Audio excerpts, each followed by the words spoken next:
Aloha. Early one morning on a Saturday, on a beautiful day like today, in January of 2018, over 1 million people all across the state of Hawai'i woke to their cell phones buzzing and ringing, radio alerts blaring, with a message that read, "Ballistic missile threat inbound to Hawai'i. Seek immediate shelter. This is not a drill." I and so many others, I happened to be here that morning. I started calling my friends and calling my family, concerned for them and where they were. But just as you here might imagine, if we all got that alert at this moment, so too did people all across Hawai'i start to ask themselves the question, where is there shelter? Where do I go? Where do I take my children to be safe, knowing that there is an inbound missile to Hawai'i with a nuclear warhead and we have just minutes to live? We had college students at the University of Hawaii sprinting across campus trying to figure out where they could possibly go to get shelter. A father who lowered his little girl down a manhole, thinking that may be the only place she may be safe, and telling her goodbye, "I might not see you again."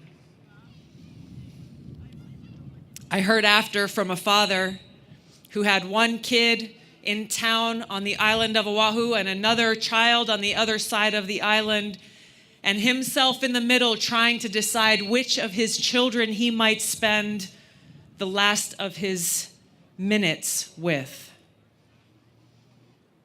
An impossible decision for any parent to make. Countless others shared their stories of their panic, cowering in the bathtub with their kids, trying to understand. They're telling us to seek immediate shelter. Where do we go? And experiencing that harsh reality. That was as true for us there in Hawaii in 2018 as it is for us here today. There is no shelter.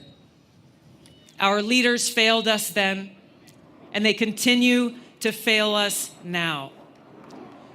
Those people who work in our nation's capital eagerly continue to escalate tensions, eagerly wage new Cold Wars, understanding that if there's a nuclear attack, yes, they will be okay in their bunkers, where they literally have plans to be able to continue to wage wars from their bunkers without any consideration for the rest of us and the destruction and incineration that their wars will cause.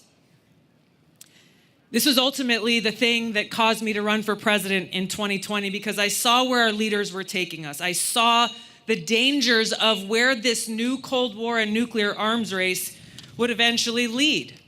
Whether intentional or accidental, there is only one destination for such wars, and that is a nuclear holocaust.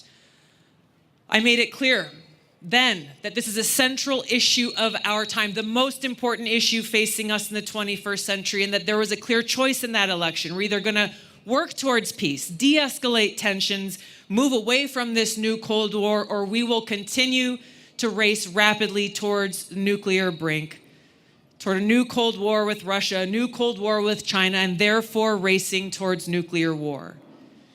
Now, for those of you who remember that election, this issue was not important to the media. They refused to talk about it. They refused to raise the question in the debates. There was no other candidate willing to talk about this issue. It was not important to them then, and it's not important to them now. And so here we are, 2 short years later. What I warned about then is now our reality. This proxy war that we're fighting against Russia right now could turn at any moment into a direct conflict between the United States, NATO, and Russia, a country that has more nuclear weapons than any other in the world. Now, anyone with a little bit of common sense knows that a Cold War can very quickly turn to a hot war, and that when you're waging a hot war against a nuclear-armed country, it's just a matter of time before it leads to the use of nuclear weapons at any moment. And here's the insanity of it all. We have talking heads on TV, we have politicians, we have very powerful people here in the United States and all around the world speaking with a straight face, well, you know, if we start World War III or when World War III starts, here's how we're going to fight and win. That if Putin decides to use tactical nuclear weapons, here's what we're going to do, as though such a war could ever be won. It cannot be won. World War III cannot be won.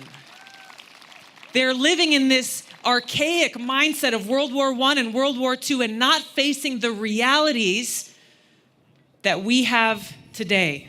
There is no way to win a nuclear war. There is only one end, and that is a nuclear holocaust. So we're gathered here today because we know that it doesn't have to be this way. We know that there is a better way and that the task before us is urgent and necessary.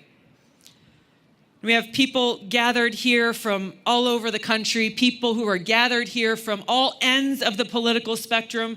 And if we were to have a conversation, my guess is there may be other things we don't agree on. But the truth is that we could disagree about everything else. Everything else. But the one thing that we do agree on that brings us together here today is that we value life. We want to live. We want our loved ones to live and thrive. We want to be able to go out on a day like today and walk in the trees and hear the birds chirping with the sun shining down on our face. We understand that whatever our differences may be, that we must stand together as people who cherish peace, security, and freedom. We must set aside our differences, work together to fire those warmongering politicians from both political parties who serve their masters in the military-industrial complex instead of serving the people. Those warmongers who carelessly and thoughtlessly are sending us hurtling towards a nuclear holocaust that would destroy all life and the world as we know it.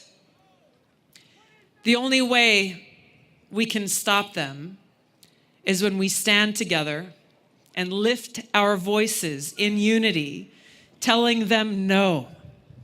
We will not let you destroy us.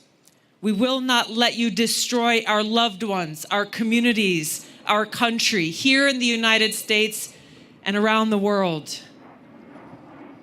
If we stand together on this one issue, we will be able to wrest the power away from those who don't care about us, those who bend the knee to their overlords in the military-industrial complex, take back that power and ensure that we take those trillions of dollars they are feeding into the war machine and instead dedicate those resources towards peace, prosperity, and freedom. We cannot be free and prosperous or safe unless we are at peace. We are the spark that has the power to light that fire to bring about change.